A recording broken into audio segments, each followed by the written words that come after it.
Welcome to Carrollton, Texas. We're going to show you this beautiful single pitch with stamp stained concrete, an entire backyard of turf. We're going to show you how the whole thing was done and tell you all about it.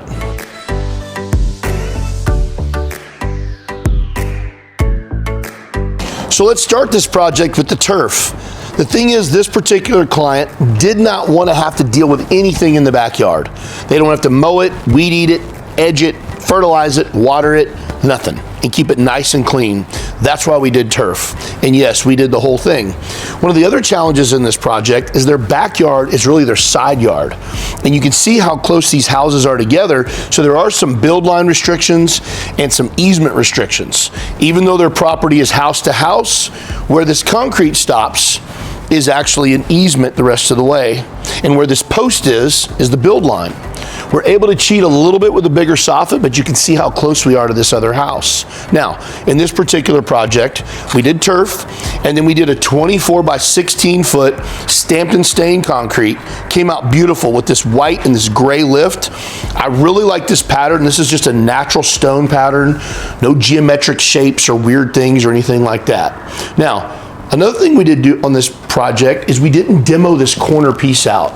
And the reason we didn't is because it's actually the upstairs. This is a steel post and it's load bearing. So we didn't demo this out because, again, that's a room up there. So we did leave this by it being painted white, kind of disappears. So yes, there's a post here, but we opened this patio up so much, it gave her a ton of space to work from. Then we move on to our structure. We did a pretty simple 16 by 18 foot, all stained cedar finish structure. And then of course we used our 8 by 8 post, our 6 by 12 beams, all tongue and groove finish in the ceiling. We added these white gutters. Why? Because that's what the customer wanted.